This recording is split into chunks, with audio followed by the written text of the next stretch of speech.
दोस्तों, आपका स्वागत है मेरे इस चैनल पर। मेरा नाम है सुजाता और मैं लेकर आई हूँ आपके लिए अनसुनी और डरावनी कहानियाँ। मेरी एक सबसे डरावनी कहानियों में से एक मेरे सबसे अच्छे दोस्त की है।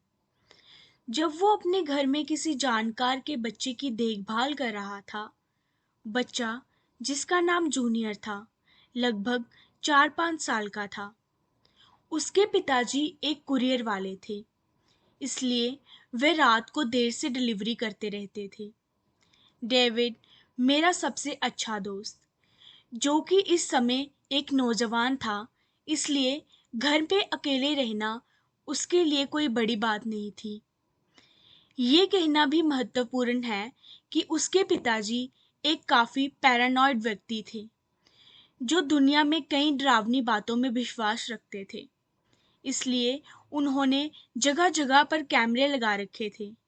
ये 2014 में हुआ था। वैसे तो डेविड अपने बेडरूम में व्यस्त रहता था और अपने काम से काम रखता था।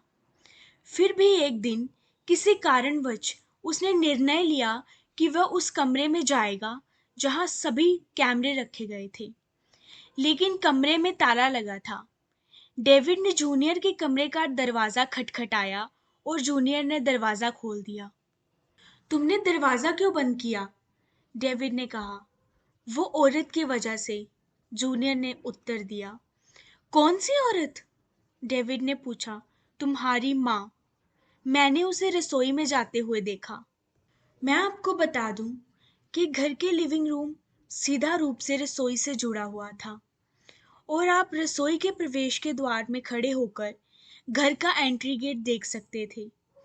जूनियर ने दावा किया कि डेविड की माँ प्रवेश द्वार में खड़ी थी।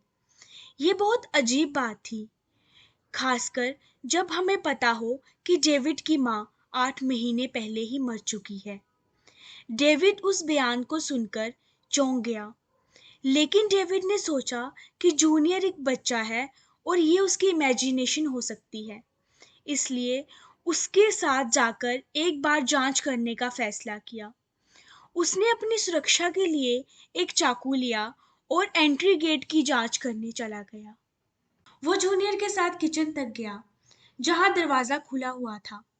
दरवाजा खुला होना काफी सामान्य था। ये एक गर्म दिन था और घर में काफी गर्मी थी। डेविड ने बैठक क्षेत्र में कदम रखा और बाएं ओर देखा। कुछ नहीं। उसने दाएं ओर देखा, वो भी सामान्य था। जूनियर ने कड़ी मेहनत करके कहा कि वहां कोई है। डेविड उसे शांत नहीं कर सकता था। जूनियर ने कहा, मैंने तुम्हारी माँ को देखा है, वो यहीं थी। तो डेविड ने जूनियर को एक सुझाव दिया कि कैमरों पर सब रिकॉर्ड होता है, तो हम बस उन्हें देखेंगे और हमें ये पूरी तरह पता चल जाएगा कि कोई था या नहीं। तो उन्होंने कैमरों की जांच की। डेविड ने टाइम स्टैम्प खोजा जो जूनियर ने बताया था। वह सभी कैमरों की ओर देख रहे थे, पर कुछ भी नहीं दिखा। लेकिन अचानक उसने कैमरे में देखा कि एक परछाई पिछले आंगन में है। एक बूढ़ी औरत, कम से कम 60 साल की थी।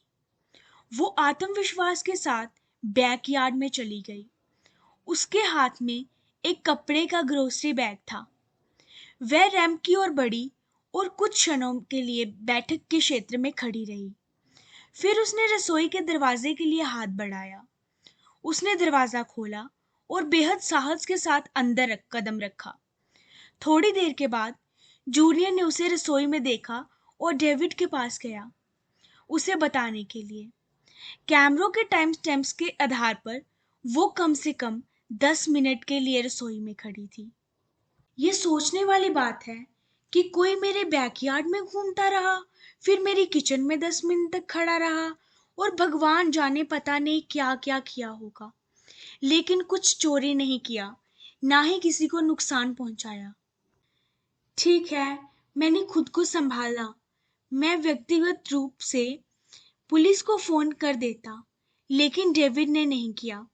मुझे लगता है कि उसे पता था कि उसके पिताजी के पास कुछ ऐसी बंदूकें हो सकती हैं जो शायद गैर मान्यता प्राप्त तरीके से हासिल की हुई थी। वह सबके लिए बंद थी, तो डेविड ने सोचा कि उसके पिताजी को पुलिस बुलाने पर क्रोध आ सकता है। ठीक है, फिर कुछ समय बीता। दिन, सप्ताह, महीने।